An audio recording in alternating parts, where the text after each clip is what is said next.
I really took a step forward, back, sideways when I saw last week that France is introducing a voluntary military service for the threats posed by Russia right now. I don't think he was someone who was lining his pockets with money and filling up a Swiss bank account. I think this was about power. And when you have someone who's unelected, who's the chief of staff to a president, there's an extreme sense of loyalty that develops. And it was very difficult for Zelensky to let him go. Trump is not giving his full-throated support. He says, we got to look into it. Let's just remember that Pete Hegseth, way back in Trump 1.0, talked to President Trump about pardoning 2 U.S. military who were accused of committing war crimes. And the idea that we're going to spend our time invading Venezuela and our energy and our effort and conduct another massive regime change inside this hemisphere for no good reason when we have alternative policies that will work is something that I just think is such a disaster. I think it could bring the whole Trump administration down if they're not careful. It's really, my hair is on fire. Hello, everyone. It's time for another episode of The X-Files, and I'm Christiane Amanpour here in London. And I'm Jamie Rubin here in New York, two-time State Department official under Presidents Clinton and President Biden. And for new readers, I have been a longtime correspondent, still am, at CNN and have my own show where I try to hold people to account. And we call it The X-Files because Jamie and I were married and now we're not. So it's The X-Files. But we're able to talk about these issues in a reasonable, responsible way and with a huge amount of experience and authenticity. How's that? So let us get started. So we're going to ask today, should the UK, the US, and other European countries follow France in starting to institute conscription again into their military, whether it's voluntary, mandatory, or what? France has announced that it's going to do it, and we need to discuss the reasons why and whether it's even possible to do. Then we're going to talk about the actual state of play with negotiations between the United States, Ukraine, Russia. I mean, there doesn't seem to be any there right now.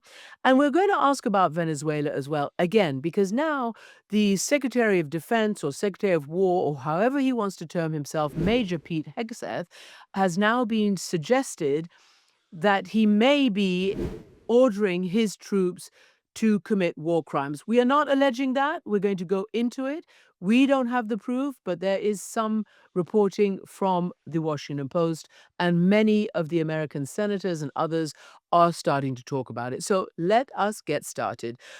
Jamie, I really took a step forward, back, sideways when I saw last week that France is introducing a voluntary, enlistment, conscription, whatever you want to talk about it, military service to make up for the shortfall and for the threats posed by Russia right now. It's going to be quite difficult, but it's kind of important, I think.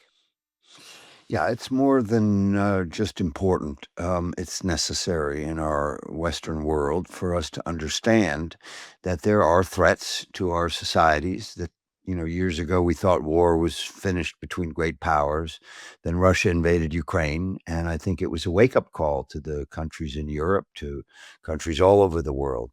And with Russia conducting this brutal war with hundreds of thousands of people dying and war continuing every day, and we're going to talk about that in the next segment, I think the threat is clear. And the fact that the United States is no longer willing to be the primary and total, if not complete, defense system for Europeans has caused Europeans to realize they need to do more themselves. They need to have their own self-defense. Now, national service is one of those ideas that when you think about it, military service. I understand, but national service is something we talked about here in the United States under President Clinton, and it comes up a lot.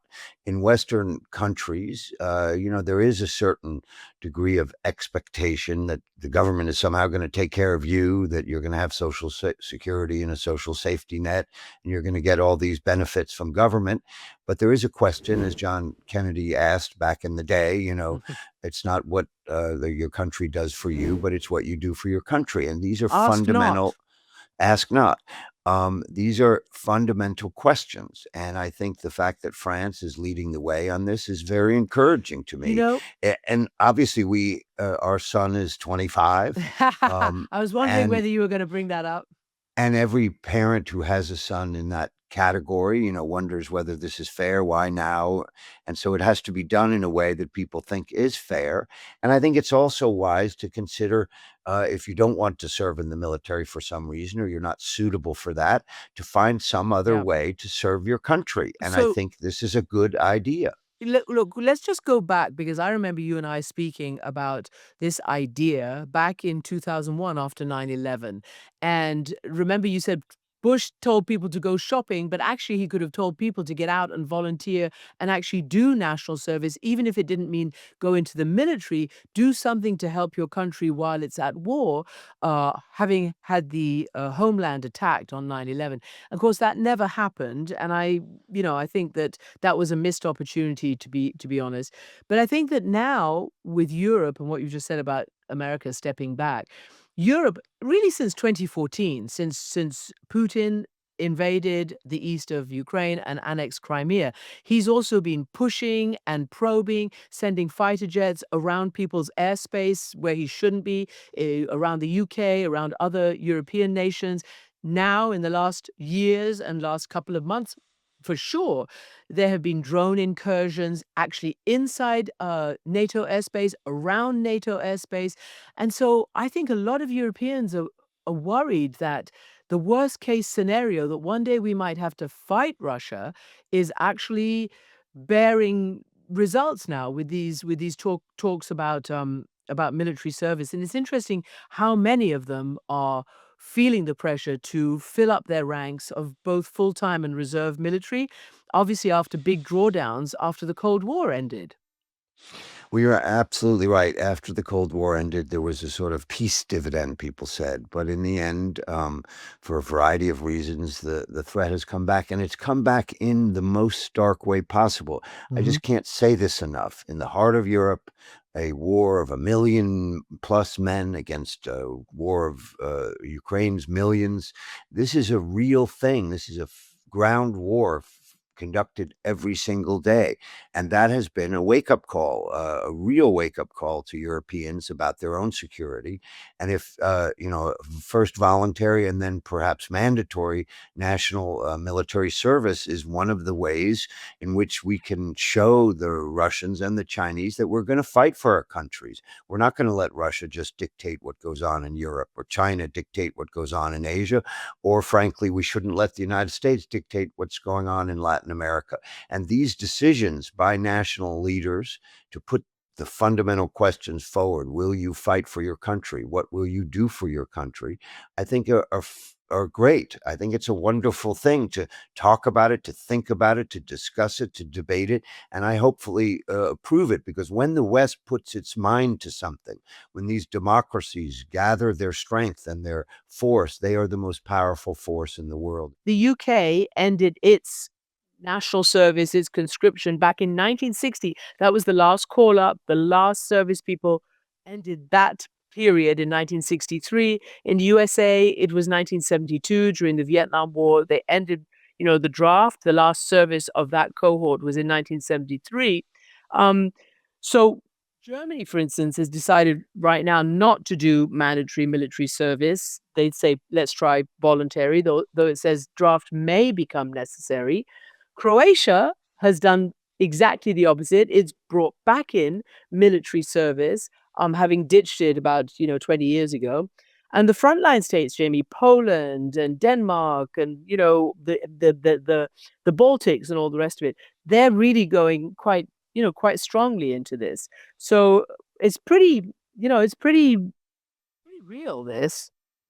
Yeah, I mean, Putin may not understand what he's generated by his invasion of Ukraine. He's really revived a sense of urgency on the part of governments and peoples in the West, in NATO countries, in the United States, and everywhere in the world, that the military threat is real and we better do something about it. And this is a good thing. It's very, very important for our countries to recognize that Russia poses a threat to us. And so long as China continues to back Russia, these two behemoth countries are a threat to the functioning of our way of life and our world. And the sooner we as a society accept that in the West, and by the West, I obviously mean Asia and Europe and the United States, the countries that believe in democratic values, I think that'll make us stronger, and it'll deter war and prevent war for if the potential invaders know that they're going to face a country filled with determined, voluntary or conscripted militaries will be big enough, strong enough, and I think our world will be better off. Yeah, look, you say it's a good thing, and empirically it sounds good and, factually, but you've got the actual people who are going to be drafted or asked to do it voluntarily or whatever to consider. And, this has been a long time since these guys have never had to fight a war, and a long time since they ever thought they would be called up, you know. And in all the articles I'm reading about this, you've got retention issues, recruitment issues. Governments are trying to figure out how to sweeten the pot, how to put some incentives, whether it's in all sorts of social services or tax breaks or whatever it might be. But how about this, Jamie? The Pew poll, according to this article I was reading, the last Pew poll said this year, fewer than a third of EU citizens said they're willing to fight for their country. 42% or so of Americans say they would. Um, this is an issue. Societies are aging. Unemployment is relatively low, so there's not that kind of incentive for the, monetary value. Look, there's no question that when you ask young people to serve their country through military service, it's a societal question that is going to be debated and discussed over dinner tables and at coffee shops and on the internet all over the world, and that is a good thing. It has to be discussed. It won't work if people think it's Yeah. unfair. It has to be done fairly. It has to be done so the rich don't get to pay their way out. It has to be done in a way that it's equally shared citizenry. Everyone is a citizen, whether they're rich or poor, or black or white, or women or men. All citizens should Yeah. face some national service. We're talking about military here, but there are other ways to obviously commit people to their countries, and if necessary, there's an alternative to the military service. Fine, but I think in the end, once this is debated and discussed, and governments do their job properly, and I grant you that's a big if, then it can serve a good purpose. Mhm. You talked about women. Denmark is adding women to its draftees. And in terms of the length that is being, proposed right now, certainly by France, it's something like 10 or 11 months and they would be paid. So it's not like you sign up and that's it. You've basically given away several years of your life. It's not like that. It's to train a force that might be ready in reserve, or if they want to be in the active duty forces, to be ready if something happens. I mean, Poland, as I said, wants to double its force right now, wants every man to go through military training. So again, this is big. And what does it all, come from? As we said, Russia's illegal invasion and its threat not just to Ukraine but to Europe. So let's just quickly, after the debacle of that so-called 28-point plan that we discussed last week, in other words, essentially a Russian talking point that the US picked up and sold it as a peace plan, that's all pretty much been cast aside. And this weekend, Jamie, Thanksgiving weekend in the US, you had the Ukrainian delegation meeting with the Americans, I think including Marco Rubio, maybe not, but certainly with, I think, Witkoff and the others. Um, Rubio said productive, but a lot more work needs to be done. Ukrainians said the same. Yeah, let's admit that this is a complicated subject. Getting a peace agreement between Russia and Ukraine is a monumental task. We've discussed it last week, so we don't need to get into all the details. But there has been an important development in Ukraine, which is the departure of Andriy Yermak, the chief of staff to Vladimir Zelensky, the president of Ukraine. This is a very important development in the development of Ukraine's democracy and the future course of Ukrainian politics. Andriy Yermak was, you had all sorts of names, but he was the second most powerful man in Ukraine after Zelensky, and he exercised that power. Now, I worked with him. I saw my colleagues, Jim O'Brien, Tony Blinken, work with him closely. I've heard a lot about him. I know a lot about him. And I should start by saying I don't think he was someone who was lining his pockets with money and filling up a Swiss bank account. I don't think that's what this was about. I think this was about power and control.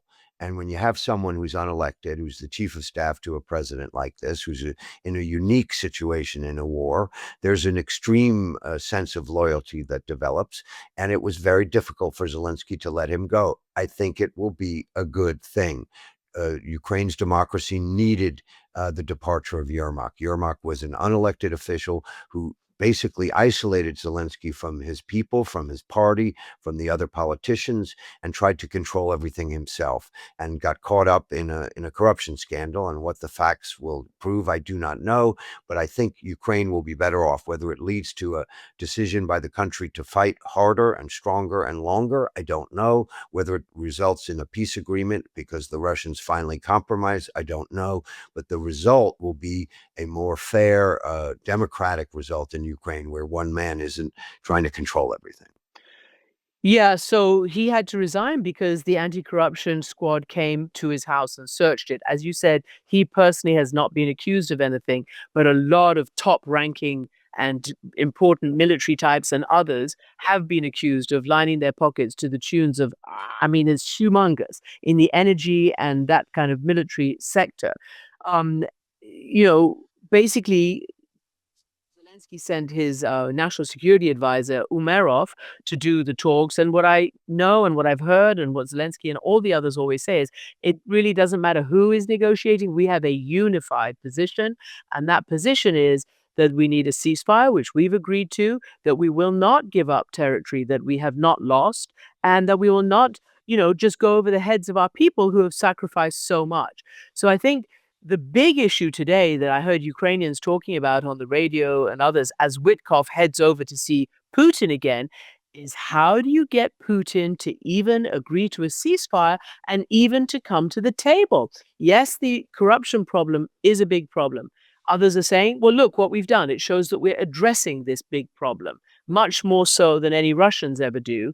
And by the way, we have agreed to the ceasefire. Russia hasn't. This was, 8 months ago when Ukraine did it under the encouragement of President Trump. So I don't know what's going to happen next, but the fact of the matter is that nothing changes with Russia. They still don't do the basic necessities of what it would mean even to get around a table. And the first necessity is a ceasefire.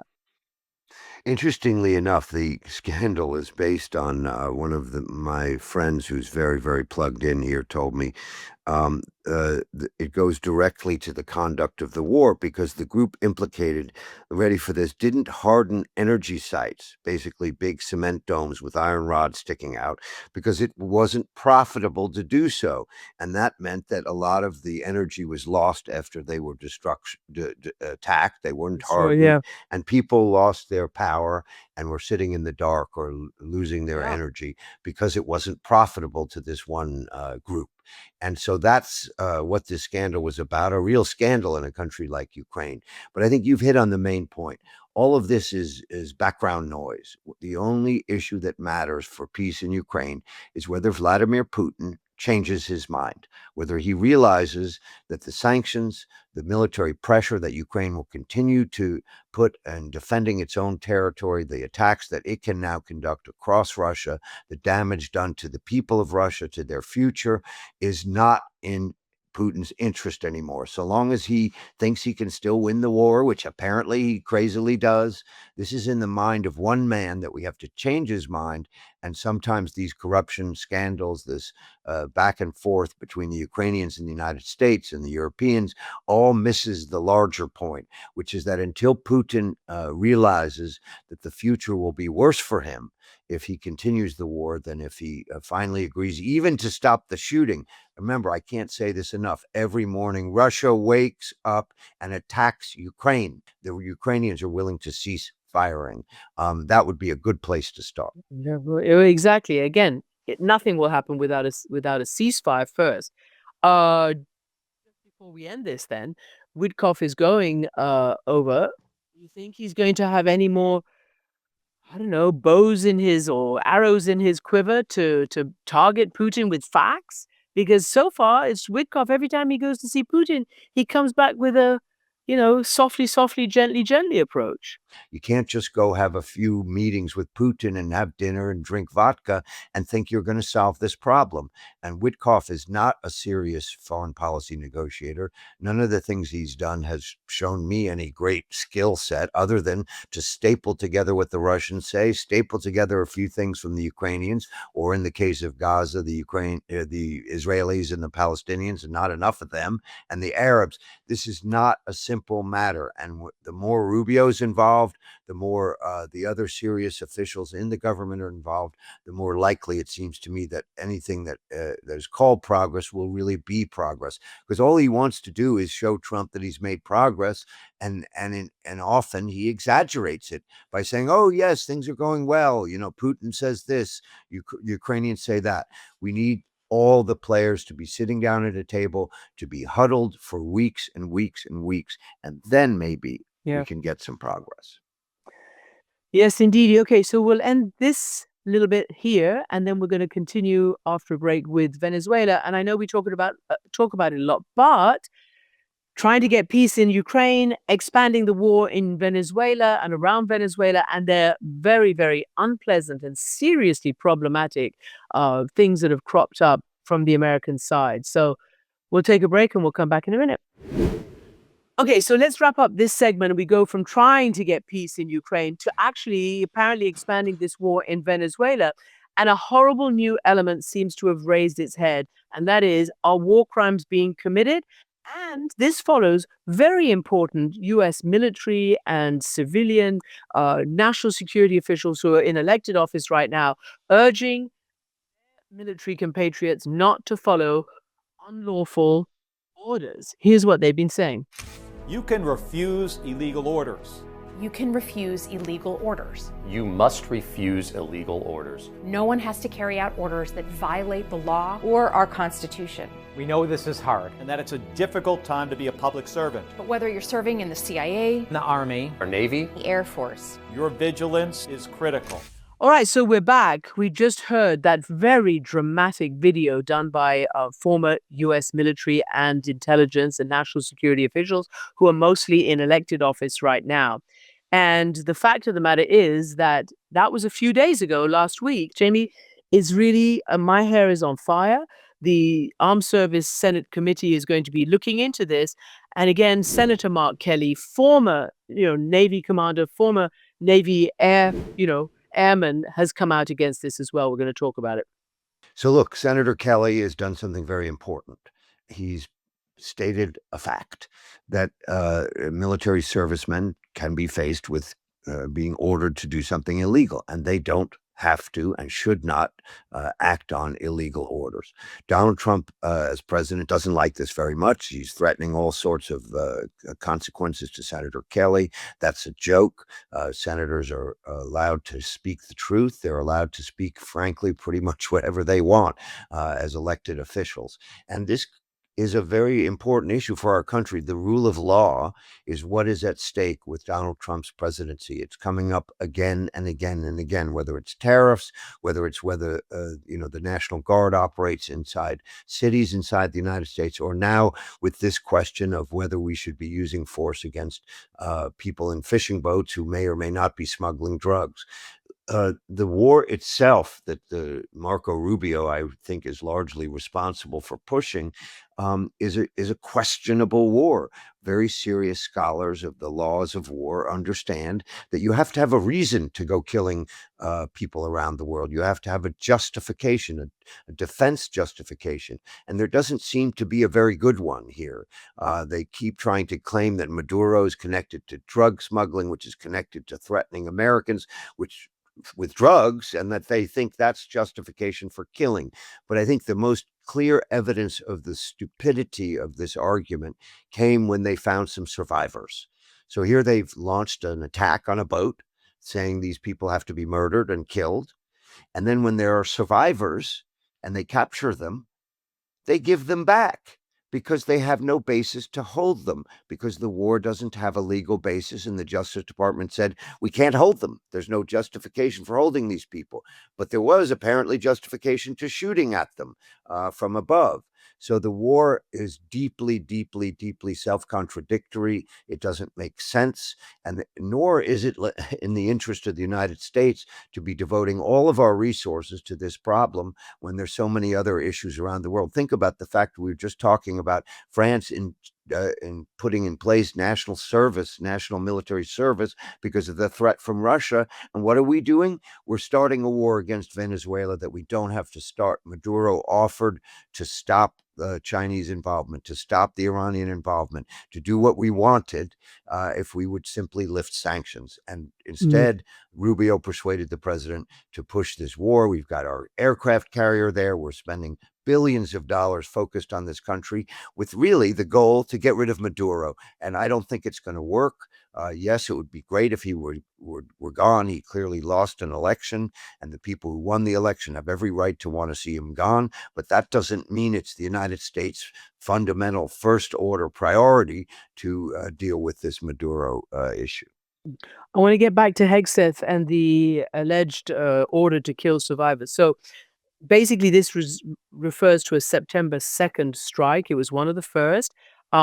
Pete Hegseth, allegedly, according to the Washington Post and others, ordered the killing of the survivors in a U.S. strike on these suspected drug smugglers. Now, he's defended all of this, the strikes in general as lawful. Critics, including Senator Kelly and others, have said if it does, if the facts turn out to be as they're reported, this is anything but lawful. We're going to play Mark Kelly talking to CNN, in fact, on one of the Sunday shows this weekend. Do you believe if there was a second strike to eliminate any survivors, that constitutes a war crime? It seems to. If that is true, if what has been reported is accurate, I've got serious concerns about anybody in that chain of command stepping over a line that they should never step over. We are not Russia. We're not Iraq. We hold ourselves to a very high standard of professionalism. And this is where I'm really troubled about this, is because I have so much respect for people in the United States Navy. I served in the Navy for 25 years, and there is no organization more professional than Navy SEALs. And they should be revered. And that's why I say I hope what I've heard about this strike is not accurate. You mentioned that you were a captain in the Navy. If you received that order, would you have carried it out? No. Okay, so this dramatic, and I'm going to read from these reports so I get it absolutely right, the recap. So basically, Hegseth is reported to have issued a verbal order to kill everybody, in quotes, to U.S. commanders who were monitoring an alleged drug smuggling vessel in the Caribbean. The Washington Post reports they took him at his word and struck the ship with a second deadly missile after two survivors of the first attack were spotted clinging to the wreckage. Now, Hegseth says it's all fabricated, and he's busy posting all sorts of stuff right now. But here's where it gets important. It's not just senators and others in the U.S. Congress who want to look into it, but Trump himself has been asked about it. And he said, when asked, would he have supported a second strike, quote, "We'll look into it. But no, I wouldn't have wanted that. Not a second strike. The first strike was very lethal. It was fine. And if there were two people around, trailed off." But Pete said that didn't happen, right? So there we have it. Trump is not giving his full-throated support. He says, we've got to look into it. And I think that's important, Jamie, don't you? Because let's just remember that Pete Hegseth, way back in Trump 1.0, talked to President Trump, and he said it himself. When he was on Fox News, about pardoning two U.S. military who were accused of committing war crimes, one in Iraq and one in Afghanistan. And in the end, President Trump did pardon them. So he's got under some investigation, Pete Hegseth, according to all these reports and to the Senate Armed Services Committee. Yes, we have before us the fundamental difference between an honorable Senator Kelly, who served in the Navy for 25 years, who believes in our country, is the strongest type of patriot you could think of, who served his country for 25 years, who understands that we are a country of laws, that we have a constitution, we have the rule of law, and there are differences between lawful orders and unlawful orders. And you don't follow unlawful orders, and you don't give unlawful orders. And then you have Pete Hegseth, who seems to just not understand the rule of war and the laws of war, and seems to just think that now that he's in charge, he can order anybody to do whatever he wants. Now he's denying it, and Trump obviously recognizes that it's unacceptable and unthinkable to actually kill unarmed combatants in this way in a second strike. And so we're going to find out more about it. But what I find interesting is that when they had survivors, the Justice Department had to look into the legality of holding them, let alone killing them, holding them. And they couldn't find a justification to hold them. That's why I keep bringing this up, because that shows you that even some of the wildest lawyers from the Cheney period, who supported all the torture under Bush, they don't think this is legal either. I think his name is John Yoo, who wrote the torture memos. And even he says there's just no basis. You have to go to war for a reason. You have to launch a military conflict for a reason. You have to have good reasons to kill people in the world. And that's what a nation of laws does. Pete Hegseth doesn't get it. He's not a serious official. He's shown that over and over and over again in his jumped up way in front of the generals, thinking he can just show off and be a tough guy. But it's not a tough guy to follow illegal orders, and it's not a tough guy to give illegal orders. A tough guy is a guy like Senator Mark Kelly, who's standing up for the rule of law and our Constitution. And I hope this is seriously investigated, seriously aired out, and we can show the difference to our country and the world between the good America, the America that I love and support, and the kind of people like Hegseth who are damaging the fabric of our nation. Mm.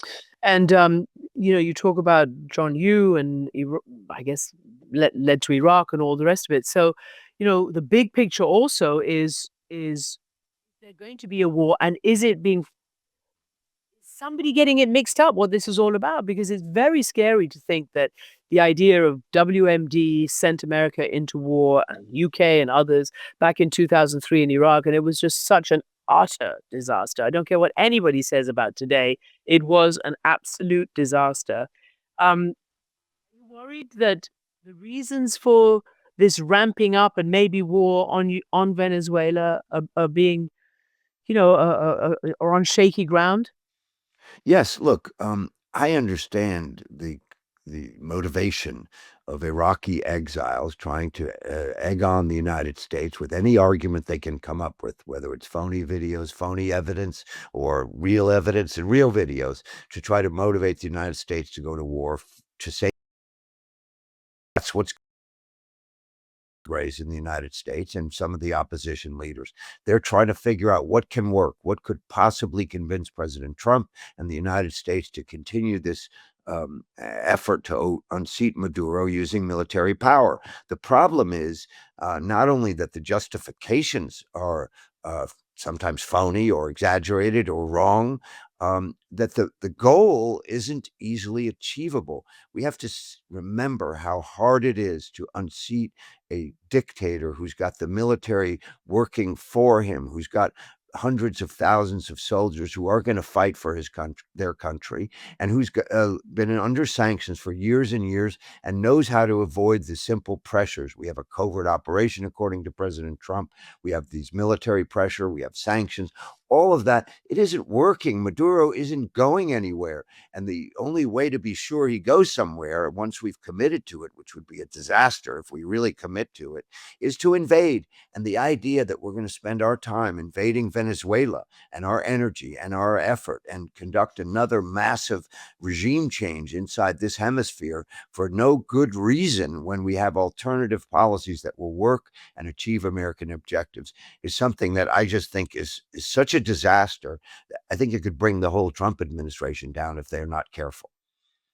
Well, on that note, I think we're going to stop and get prepared for our recommendations. Let's do that. And it won't be the art of war. No, it won't be. Okay, so we are back with our recommendations. You want to go first, Jamie? Sure. Look, we've been talking during this episode about some dark things, about America making some terrible decisions with regard to potentially Venezuela, with the Trump administration not approaching the Ukraine problem in a serious and effective manner. And I struggle with the views of America that come around and are focused on around the world. So sometimes I try to find the light. And I rewatched and watched a new version, an extended version of a movie that shows a time and an America that's a very different America, and it's the Woodstock movie. They've Yes. added an hour of material. They've, I guess, re-edited it. It's now 4 hours long, and it demonstrates this famous 3-day festival in 1969, which, for all its flaws with the mud and the drugs and all that, it had a beautiful thing, which was hundreds of thousands of people getting together, taking care of each other, helping each other. A baby was born. There was no crime. There was a real sense of solidarity and hope and peace and love that was being spread amongst these hundreds of thousands of people, in addition to the epic music. For those of us who love that kind of music, which I do, I just think it's a great reminder of the best part of America, not the best, but one of the best, perhaps, parts of America, that there has always been different strains in American society. And this was a wonderful thing. And it did change the world. It changed the world for the better. It had some flaws, as everything does, and those needed to be fixed, and hopefully will be. But it did change the world. It showed that love and peace and harmony and people cooperating to achieve a wonderful objective is still part of the United States ethic and fabric. And I just need those kind of good moments in life. And I hope other people will find it as valuable as I do. It's really valuable. I just want to add a little addendum to that, because I did a piece in an interview on something that was very little known, and it happened exactly the summer of Woodstock. This is called the Summer of Soul, and it was the cultural event in Harlem. So all the great Black singers, and again, it was very, very underreported, unknown, but it was huge in terms of the musical importance and in terms of the community. And those who organized it like to say that this also was this amazing community, that there wasn't a minute of violence, that it was everybody coming together for this music, and it was an amazing thing. So I think Woodstock and Summer of Soul are very good companions. But that is not my recommendation. I'm going to go dark. I'm going Oh, dark. gosh. Okay. And I don't think that everybody can see it outside the UK, but I hope you can find it somewhere. It is truly a brilliant series called Prisoner 951, and it's on the BBC. And it's the true story, but it's dramatized, of the Iranian-American woman Nazanin Zaghari Ratcliffe and her husband Richard Ratcliffe, who fought against the unlawful holding of her in Evin prison and other prisons in Iran, and then under house arrest, for coming up to 5 to 6 years, separating her from her child, separating her from her husband, and the absolute cravenness of the Iranian government and their false pretenses for taking her in, and then the British government under Boris Johnson, who went in front of Parliament when he was foreign minister and said, "Oh yeah, Nazanin, she was there teaching Iranians how to do journalism, right?" No, that was the actual lie that they put her in jail for, and she wasn't doing that. Anyway, it took a huge amount of time.